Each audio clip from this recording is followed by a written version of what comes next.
Well, you made it back. This is video three, and I'm so happy to see you again. Hopefully, you got to watch video one and two. I just want to thank you for taking the time again. If you missed one or two, then make sure you click the link. They should be underneath this video too. We're trying to keep them all on one page for you. You're going to find this one eye-opening and insightful. In video two, we did promise you to get the key to sustainable changes in your fitness level. And then you were able to walk away with some action steps that you could take just to begin your healthy transformation. So by the conclusion of this one, you're going to be your confidence level is going to be so high that you're going to be inviting other people just to join you on this journey. Once you realize this is such a simple plan. Everybody knows that losing weight, moving more and eating better, reducing stress will not only prevent illness, sickness, and disease, but it'll also help reverse it. So the big question is, how does that work? And that's what we want to cover today. Like how? The I Choose Fitness movement will bring you insights, knowledge, secrets, and tips you won't find anywhere else. But it also has people from Maui to Maine rallying around it because the experts on this team we've assembled, they've got up to 40 years of experience. They can show you not only a simple plan, but on what's going to happen, but how to do it. It's a sustainable plan. It's going to change your ideas about optimal health forever. So, I mean, I've got friends and family coming to me with, pride. They want to brag that they're making some healthy steps, and they're saying things like, I'm eating more veggies, Bob, or, I've got fruits. I eat more fruits too. I gave up junk food. I'm walking more at lunchtime. I dusted off my treadmill or my bike. I avoid Facebook arguments. So they're kind of bragging about some of the changes they're making as we're having these discussions, to which I reply, that's great. And you must feel better over it. But those are not how you obtain optimal health. Just remember that. They're good, they're helpful, they're not hurting you, that's for sure. But that's not how you do it. If you want to follow the combo plan that we've been talking about, if you don't follow the combo plan, you're not going to get there. Let's pick the experts' brains. For those that are, just tuning in and you missed the other videos, my name is Bob Sisk. I'm one of the co-founders, along with Alan Boucher, of the I Choose Fitness movement. We're about to dig in, and we want to hear from pick the brains of some of the experts on this whole journey right here. And let's find out exactly what everybody needs to be doing.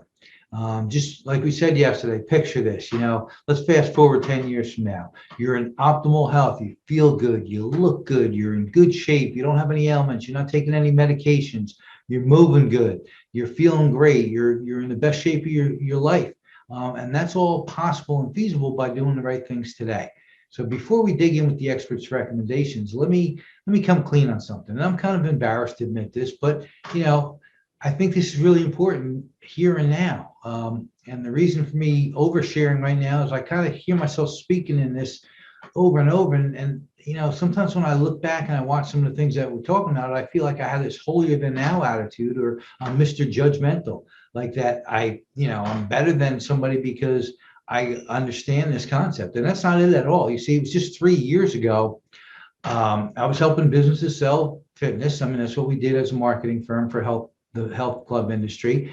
And we were helping them sell fitness memberships. But the problem was I was so unfit at the time. I felt like a hypocrite, and we didn't have Zoom calls back then, luckily, because I would have been embarrassed to get on a Zoom call. I know there was times where I did use Zoom and I didn't want my camera open. I left my camera closed. It told me I got some technical difficulties because I didn't want people to see this guy I didn't look good. I didn't look healthy. I was out of shape. I was in really bad shape. I had no energy. I was very unmotivated, very stationary, stagnant. I even gave up coaching the kids because I was too busy. That was my excuse. But the reality is I didn't have the energy to do it another year. I did it for about 10 years and I just ran out of energy. And I didn't feel right. My metabolism seemed to shut off. And I found myself 40 pounds overweight. No matter what I ate or didn't eat, I was restricting my diet constantly. I was, constantly trying not to eat anything. And all I could think about was food. I was very unhealthy, very unhappy. I was miserable, and I was a mess. My confidence was low. My esteem was even lower because I didn't like what I saw when I looked in the mirror, And I said to myself, if I can muster up the guts, maybe there's something I could do about it. And I have pictures, and I don't know if I'm going to have those kind of guts to show you those pictures. It's really embarrassing how bad a shape I was in, but I should do it. Full transparency. I'll show you what I looked like, and it was definitely not anything I'm proud of. I was heading on becoming one of the statistics we've been discussing through this whole summit.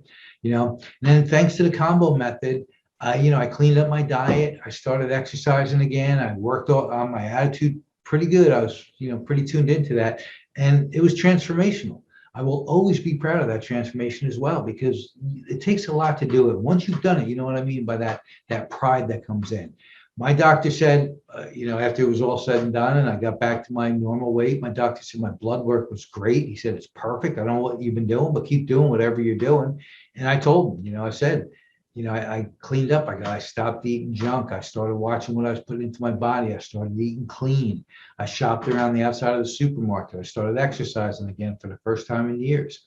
I worked on my attitude. So you can imagine how I felt when, I'm doing well, everything's going good. And all of a sudden, COVID hits and my governor said, no gyms are open. All gyms are shut down. You can't work out anymore. You can't go out. There's no community. There's no working out. I was vocally upset, to the point where I probably should have kept some of those thoughts to myself, but I was really upset. You took something away from me that was so important to me and something I was so proud of, the ability to take care of myself. And, I had to, like a lot of other Americans, I had to pivot. I had to find other ways to try and keep things going. And it wasn't easy and really didn't work. Doing it on my own, for all you people that say I can do it on my own, God bless you, I can't. I tried. I still put on 20 pounds during COVID. It wasn't the 40 that I had lost, but I was working my way back to it because, I think community for me is really important. Accountability, motivation, knowledge, seeing other people working out.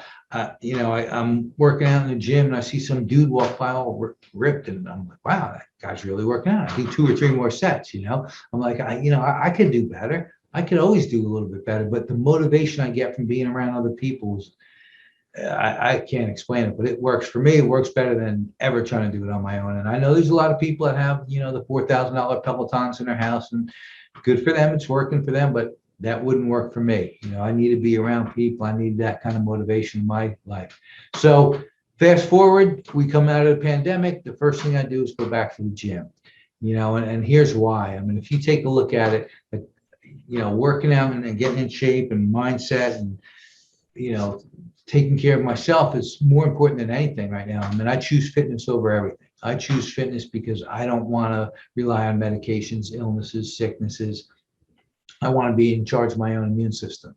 But here's what we're up against as a society. The out-of-pocket cost for healthcare will top $6,000 per household this year. That's a 71% increase over the last 10 years.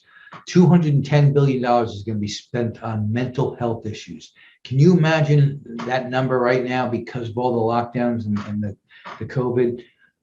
That's staggering. $60 billion is going to be spent in the U.S. by people trying to lose weight this year. $60 billion industry, just people trying to lose weight and keep it off. Each U.S. woman will spend on average $3,700 just on appearance, things for their own appearance. It's going to cost $19,000 to treat each patient of cardiovascular diseases. So you go in with problems with your heart, it's at least a $19,000 bill. U.S. cancer patients out-of-pocket costs are going to reach nearly $6 billion this year. And wait till you hear from Nathan Crane, one of our speakers, just released a documentary on cancer. Mind-blowing information there. The cost for health care for somebody with Alzheimer's start to finish now is on average $341,000. A lot of folks at the later years in life, when they get to that point and Alzheimer's sets in or dementia, they end up just giving their house over to the care facility, and that's how they pay for it all. Average $341,000. $32 billion will be spent in the U.S. on over-the-counter medications. The annual U.S. cost of chronic pain is $635 billion. Over $1.3 trillion will be spent globally on pharmaceuticals this year. And where a big chunk of that's going to. The average senior is on at least 5 prescription drugs. So those are some jaw-dropping numbers, more astonishing numbers that could be posted. And the truth is that health and longevity are priceless. So that's what we want to stay focused on. We want to start eliminating some of those, and worst cases, get you out of the mix so those statistics don't apply to you at all. So you ready to see it in action? My recommendation is start by, hopefully you downloaded that 5 days to jumpstart to a healthier path. That would really be a really good place. It's free, attached to video number 2. So make sure you get a hold of that. We'll also send you a free admission to the upcoming I Choose Fitness live stream summit. That's going to be on September 17th through 19th. You don't want to miss it. And honestly, I would make sure everybody I know is on that one. So before we get to that, let's look into some of the upcoming live stream summit. We handpicked 15 of the brightest experts in 3 fields: fitness industry, medical industry, and food industry. So not only those 3 industries are represented here, we also included top panelists from the public school systems, because having this information, I Choose Fitness, going to our kids is critical right now. So you'll hear some great interviews on that. And then one of the top mindset coaches in the business world is here to give you a plan. This one is one of my favorite. You're going to walk away with a plan on what it takes to flip your mindset around in less than 30 days. For the rest of your life, you'll have a completely different outlook and mindset, and you'll have things that you can do on a daily basis to change your own mindset. You'll find blocks you didn't realize were blocks that keep and prevent you from being and reaching your optimal health. And when you get those blocks removed, the sky's the limit on what you can do with your body, your health, your mind. So we're excited about that. We're including these panelists for you, so you'll be able to walk away with some real good how-tos. Together, we've outlined and developed an actionable plan so you can walk away with it. You can test drive this thing, and you can see how simple this plan is. It ain't easy. I want to be real clear on that. It is not easy. Otherwise, everybody would flip the switch and do it. But it's very simple. Look, if you pay attention to it, you could do what you need to do day in and day out. And when you turn around and you look, you go, wow, I picked up a lot of healthy habits this year, or this month, or this week. It's going to be small steps, little baby steps along the way. And after you do that, you'll look back and go, man, did I come a long way. Not only that, so I'm about to pull the curtain back. I want to show you the video. We're going to get little clips from some of these speakers so you get a feel for who's going to be talking to you during this live stream. It starts out with a good full minute of Ocean Robbins. We want to start with Ocean because they just completed their summit themselves, and they signed up over 700,000 new members to their Food Revolution Summit. 700,000 people said, you know what? The food we eat is really critical to where I'm at on this planet, so I want to pay attention to it, and they signed up. So we're so proud. We are honored to have the support of Ocean and his father, legendary dad, John Robbins. They're supporting the I Choose Fitness movement, and we couldn't be prouder of that. So you'll see it starts out with that, and then the greatness continues as we're going to flow through and kind of give you a little sneak peek at these other speakers that are coming up.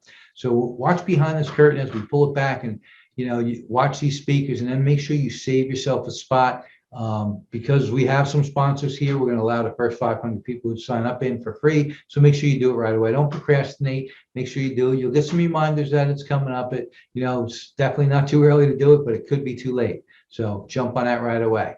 And then after that, keep your eye out for some bonus videos that we're cutting just to give you some more information on this summit, some more helpful tips and downloads. We can't wait to see you on September 17th. My recommendation is you reach out to all your family and friends and loved ones, and you tell them, look, something really big is coming up. The Stand Up to Cancer is just on the other night, and you can see what an epidemic that cancer has become. The numbers that you're going to hear when we go through that during the summit are staggering. Everybody knows somebody with cancer. Everybody knows somebody with cancer. You couldn't say that 5 years ago. They used to do at the All-Star game, they would do Stand Up to Cancer, and you'd hold a sign who you were standing up for, and they would do that. Maybe 10 or 15% of the stadium would stand up with a sign. You go, wow, there's a lot of people that know somebody. And then next year, there's even more. This year, they did it. I'm telling you right now, I got to look for the replay on it. It looked like 100% of the people in that stadium were standing up holding a sign. So cancer is reversible, preventable, and arrestable. So you got to watch that part of this summit too. It's life-changing and could save a lot of lives. Roll the speaker video. Your body was meant to thrive. It was exquisitely designed to recover from injury and illness, to build strength, and to give you abundant energy for a long, healthy life. But something has gone very wrong. Today, almost half of the entire adult population of the U.S. has diabetes or prediabetes. 3 out of 4 adults are now overweight or obese. Illness and food allergies are skyrocketing in our children. The average senior is on at least 5 prescription drugs, and rates of Alzheimer's are soaring. For the first time in history, more of us are sick than are healthy. What's causing this crisis? According to tens of thousands of studies published in peer-reviewed medical journals, the single biggest factor is the food on our plates. but realizing that if we're going to be successful longer term, we really need to rebuild at that ground root level, eat one member at a time, and help people to choose fitness and overcome those unhealthy habits that we all developed. I have done nothing but this my entire career. I never really changed around a lot right through graduate school, and I've done, a lot of time in academia, and I've been studying this and reporting on this and researching our health. And I'm talking about chronic diseases, obesity, type 2 diabetes, diseases caused by not moving around and being active. And I'd like to say that things have gotten a little better during that 30-year period where I and so many others like me have been working, but I don't see a lot of progress. In fact, what I like to say is if it weren't for the gyms and for the wellness programs and a few progressive doctors, it would probably be way worse than it is right now. And Lansing, that our gyms were safe and that exercise was important. And again, the health equity argument, not everyone can buy a Peloton. Not everyone has room in their house, to have a home gym. And it's hot, it's cold, and sometimes it's not safe to be outside. But Bob, let's go back before the pandemic. Obesity, Yes. childhood inactivity, screen time with our kids, the decline in PE and sports activity in some of the public school systems, so it's a big problem. No, they're allowed to have fear. It's good to have fear. Fear keeps us alive. We don't want to try and change that. And if you do, you end up in an argument. Let people stay afraid. Let people be afraid. That's okay. But what we have to get people to do now is engage with courage. Courage is the opposite of fear. Courage is not instead of fear, it's in spite of fear. Then how do you get some sanity and order and positive direction in your life going? Those are the big tasks in front of all of us, but especially us in the helping professions, as you are and I am.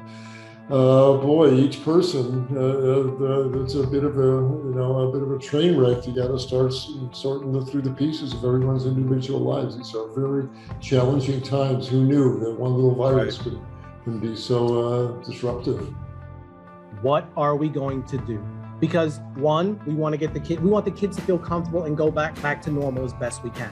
Two, we have to get them moving. We have to get them active. They spent too much time in their rooms on devices. They need to get out and start moving again. Oh, I would tell you to start small. Start one little goal, walk around your block, right? So if you're just trying to choose fitness, you are just trying to get your body to move and you want like small little goals. And then once you hit that goal, make a new one.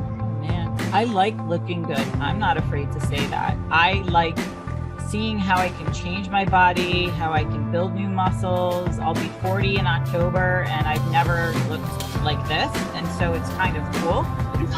You come up with this massive number of about 150 million Americans have joined a health club and quit because we didn't give them what they came to us for.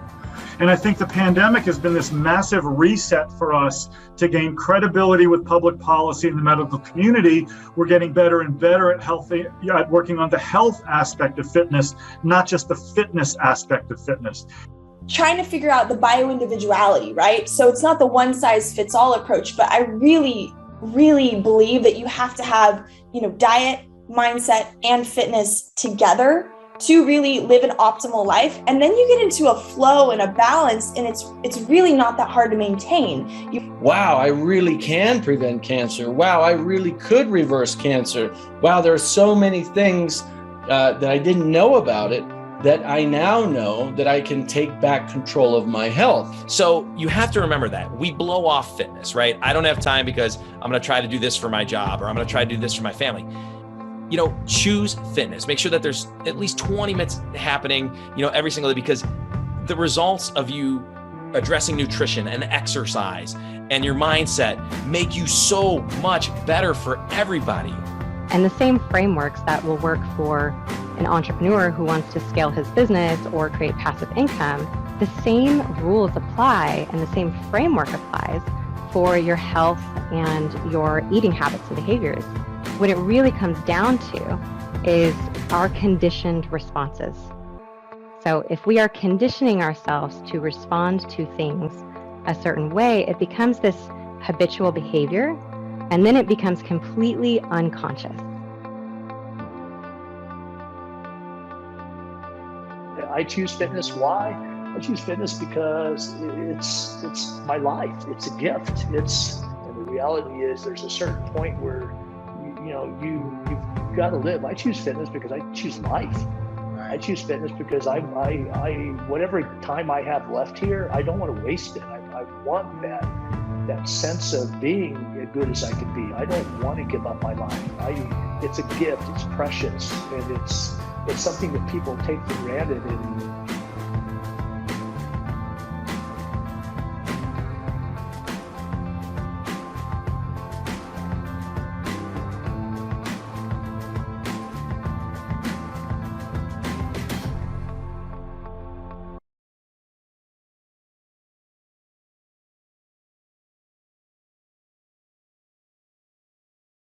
So we are so proud of what these speakers are bringing to the table.